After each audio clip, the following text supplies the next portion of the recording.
Nickelodeon! Exactly a year after Left 4 Dead 1 was made, Valve got success from Left 4 Dead 1 and made a sequel, and this one was even more popular, because Left 4 Dead 2 is usually played and talked about more. So right away I can say this is a great game since I've played it and I'm about to tell you why, so disclaimer time. Keep in mind, many of the stuff in this video are opinionated most likely, and if you do not agree with my opinion and, go in the comments and just like, oh, I hate your opinion, Left 4 Dead 1's so much better, or, oh, but that's not true though, then, click off the video now, because honestly, I'm giving you one more warning, so, yeah. Also, I might be giving some spoilers. Now, in my Left 4 Dead 1 video, I mentioned these things in order. What is Left 4 Dead? Gameplay, the story, and the finale part. Of course, since this is also a Left 4 Dead game, these things will be mentioned as well. Even though I basically already explained what Left 4 Dead is, or was, Left 4 Dead 2 might also need some explaining.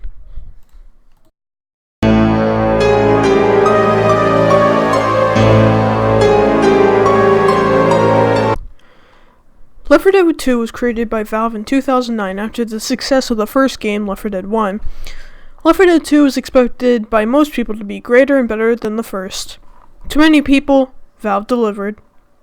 This game had many great ratings from critics and fans alike. The game still had the same basic idea as the original. 4 survivors trying their best to make it to each safe zone to evacuate an area and avoid this infection outbreak. However, the survivors in Left 4 Dead 2 changed, so now I will talk about them in gameplay.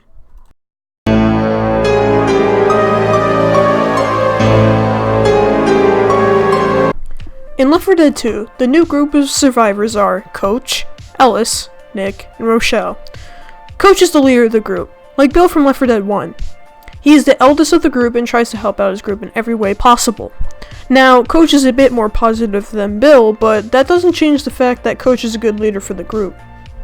Ellis, the southern boy obsessed with talking about his old friends and having a huge interest in guns and mechanics. Being the youngest of the group, despite the fact he survived a zombie outbreak, he still sometimes gets distracted about the fact that focusing on surviving is more important than being attracted to Zoe! Girl who can shoot, I'm in love! You big dummy! Both Coach and Ellis were born in the same state and area, Savannah, Georgia. Nick, literally the most annoying person you'll probably ever meet. His past of gambling money and possibly scamming people from gambling show his old hooker lifestyle. Nick is the most hated out of his group, but his group still helps him since they still show a bit of respect for him. Nick will make insults and remarks towards Coach and Ellis, mainly due to Coach being the leader and, thick. And Ellis being the southern accent speaking kid he is. Nick doesn't make too many remarks about Rochelle since he considers the possibility of helping repopulate the earth, if you know what I mean. Okay, just stop with that, or okay.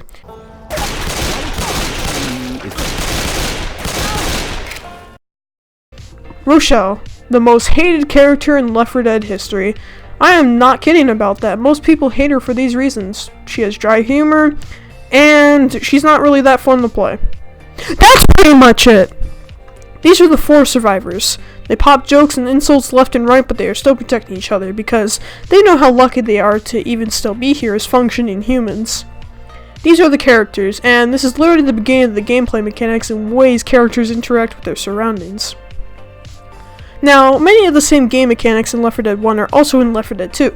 The director is there, of course, which it still has its problems with speedrunning because, RNG. But we still have new special infected zombies in Left 4 Dead 2. The Jockey. Basically a form of the hunter that forces a player to stir in a certain direction, once grappled onto, which is usually danger to get them killed. Jockeys can really only kill you by steering you into danger or steering you to an instant kill spot. It's the Spitter. A zombie that's mouth is grossly extended and uses its stomach acid as an attack. Yes, that's right. Stomach acid. Keep in mind, if you realistically think about it, you would not be able to step in stomach acid without taking a ton of damage. Now, in Left 4 Dead 2, you take damage from being in the spitter goo, but think about it realistically. Yeah, there would be no way to recover possibly stepping in stomach acid. Because stomach acid is sometimes, in some cases, stronger than battery acid. And battery acid's pretty strong. And this is a mutated human that was infected, so honestly, this could be even worse. The Charger. A zombie that has a very big arm, much similar to the tank, but only with a big bulky arm, only one. It propels itself forward to either knock many survivors down or knock one down, and keeps slamming them down on the ground over and over again until they are killed. That's all the new ones. Every other special infected from Left 4 Dead 1 is also in Left 4 Dead 2. Now the guns. Valve added many new guns in Left 4 Dead, so I will go over those since many of the weapons from Left 4 Dead 1 are also in Left 4 Dead 2. Now, I won't be covering their official names, but here we go. Some new shotguns: Chrome Shotgun, Tactical Shotgun, and Combat Shotgun. A sniper rifle that isn't a hunting rifle, a silenced submachine gun, an AK-47, and a combat rifle. We also have melee weapons. Now, I won't be covering them, but I can say that melee weapons are useful. They can help one-shot a survivor off a down survivor or jockey, since one swing can do a lot of damage. Let's talk about Left 4 Dead 2 speedrunning. Left 4 Dead 2 speedruns are a bit more common than Left 4 Dead 1, since you can b-hop more easily than Left 4 Dead 1. Most Left 4 Dead 1 speedruns don't have b-hopping more or so. The speedrunner just runs as fast as they can, avoid getting blocked and downed on the way. Left 4 Dead 2 speedruns with b-hop allow faster speeds and better times, allowing some people to complete the campaigns within only a few minutes. Speaking of campaigns, Left 4 Dead 2 has 13 of them. If you were to exclude the Left 4 Dead ones that Valve ported to Left 4 Dead 2 as well, you would have 7 Left 4 Dead 2 campaigns that include the Left 4 Dead 2 cast. Now, there is a campaign called Coldstream, which by many fans is usually considered non-canon to the storyline, but it's there. Now, again, it's recommended that you play them in order, since the storyline matches with the order of the other campaigns. Although we don't have comics to confirm that you need to play them in order, by some people piecing the story together, they were able to make a somewhat good storyline. Now, if you remember in the Left 4 Dead 1 review, I mentioned how Left 4 Dead 1 and 2 have cutscenes at the beginning and end of a campaign. Left 4 Dead 2, of course, also has them, and luckily they are not obnoxious with making the campaign continue, or, story continue, since they are only used for starting and ending a campaign. Now, some of the Left 4 Dead 2 cutscenes are actually really good. In Coldstream, the starting cutscene is like a really cool drone video because the camera moves like a drone to where the survivor's current location is. And also in Hard Rain, the beginning cutscene shows Nick walking but also movement of the other characters instead of just the character standing in one spot, menacingly. Whew. Alright, if I missed any other gameplay mechanics, I am sorry, but there is so much variety in Left 4 Dead 2, it's insane. Alright, next we will cover the story of Left 4 Dead 2. It will either be a bit harder or a bit easier than the Left 4 Dead 1 story, since there aren't any comics for Left 4 Dead 2, but the campaigns and descriptions of the characters can give us a good backstory.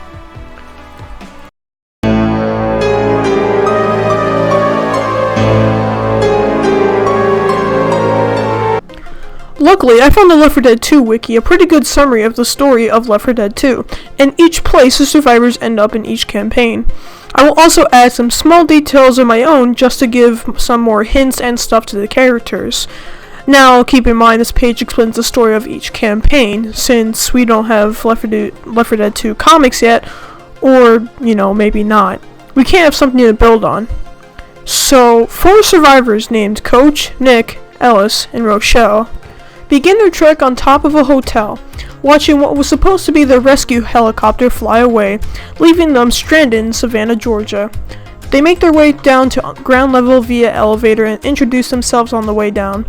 They then decide to head to a local mall said to be an evacuation station for SIDA, which, by the way, is one of the government organizations to help take down the green flu, which is the infectious virus in the Left 4 Dead 2 universe. Along the way, they aid a 6-year-old man by delivering bottles of cola in exchange for firearms and a clear path to the evacuation station. Once at the mall, they discover it overrun with infected and the health station is destroyed. With nowhere else to go, they fuel up a racing stock car put up for a show and make their escape. After escaping, it begins the passing. The survivors now meet another group of people near a bridge, which needs to be lowered to continue. However, a generator which is on the other side of the bridge must be filled first to activate it. The survivors then walk by a park and into an apartment complex which leads them to a wedding gazebo where they encounter a bride witch. After a long walk in the once busy streets, they are forced to move underground and through the sewers. After reaching the surface, the survivors once again meet the second group, which tells them to collect gas canisters to fill up the generator. While they are swarmed by the infected, when full, the bridge is lowered and the survivors ran back to the car and escape once again. After this, it begins Dark Carnival. The sun had set, and now the car is immobile. The survivors are forced to travel on foot over the stopped cars in the distance. They see searchlights, so they make their way towards them in hopes that there will be someone around who can help. They discover the source of life to be a carnival, which they traverse, finding nothing but survivor-hating infected overhead. A helicopter can be heard, so they follow it until they reach a stadium where they use lighting equipment and loud rock and roll music to inform the pilot of their presence. The plan works, and the survivors are rescued by the pilot. However, this was only true when he began turning pale and attempted an attack. This begins Swamp Fever. In self-defense and perhaps protecting his comrades, Nick kills the now infected pilot, sending the helicopter crashing near some boxcars in a shanty town located in the heart of the Mississippi swamps. The survivors go through an abandoned swamp city, go across a river, in a mechanical ferry, head through swamps and bayous swarming with infected, and reach in the swamp town. Unfortunately, the survivors find out that the town did not last and was overrun by the infection. Through the advice of previous survivors' graffiti, the quartet make their way to a plantation house where they are able to make contact to a boat captain to come and pick them up. They make it out alive and continue down the Mississippi River on their way to New Orleans, Louisiana. This begins hard rain. Unfortunately, their ship is running low on fuel and is incapable of reaching New Orleans. The survivors are dropped off on the coast of a small suburban town named Ducatel? I'm not sure if I pronounced that right, so I don't know, I'm just gonna call it Ducatel. With the task to find fuel for the boat engine. Unfortunately, the gas station across the street is out of diesel and a sign tells them that the next available gas is 2 miles away on the other side of a witch-infested sugar mill. Along the way, the clouds start to roll in and rain starts to fall a little.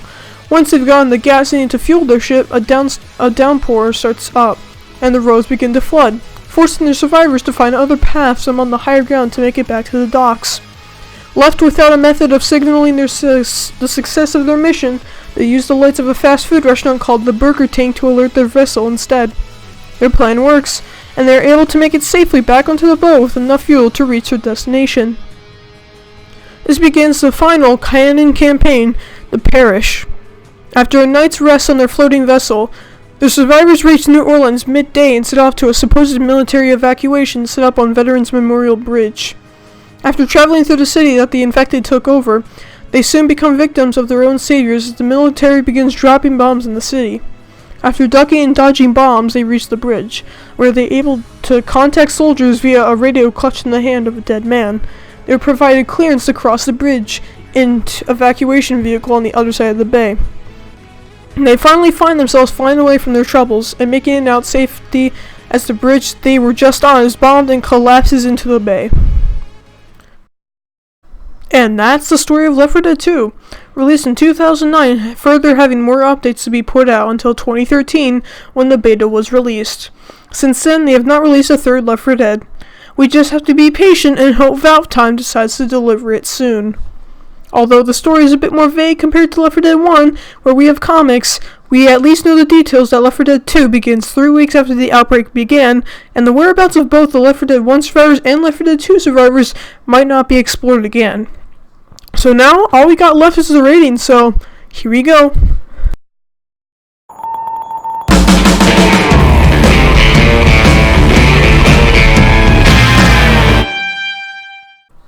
Now, even though I said I personally liked Left 4 Dead 1 way more than Left 4 Dead 2, I can describe Left 4 Dead 1 as a game meant for serious play that acts like a movie given the situation. Left 4 Dead 2 is a fun game to play with friends or people with online. I mentioned that when I was younger, I was playing Left 4 Dead at my cousin's house. Well, of course, the game was Left 4 Dead 2, but it makes sense since it has more memes surrounding it and the characters are a bit more relatable somewhat and funnier. My real only problems with Left 4 Dead 2, honestly, is balancing issues. Now, these problems won't be fixed most likely because Left 4 Dead 2 is in beta now, so no further updates will need to be released. So, some of the issues with balancing are the director, of course, because a director can spawn special infected when needed. From my research, I found out that the director also spawns deadlier special infected depending on how well the players do, but this leads to problems. One time, I was playing a little round of versus when we were playing the first part of Dead Center, when we just began going down the hotel floors, when the director decides to spawn a frickin' tank right as we got to the next floor. This entire floor was on fire, and it was versus, so we had other special infected to worry about. My entire team was killed, and the other team won because of luck. Luck. Not skill, but luck. So all this stupid RNG from the director really made me have negative things to judge about this game. Another issue I have is with bots. Now, look, the bots must have RNG as well, because sometimes you get a godly bot, and sometimes you get the most brain-dead form of AI to ever be conceived on this earth. Most of the time, I have negative experiences with bots because they're usually too stupid to even help me from being killed from that one smoker that was able to latch onto me when I was a bit behind, and all they do is just stand there and stare for a few seconds before killing the smoker.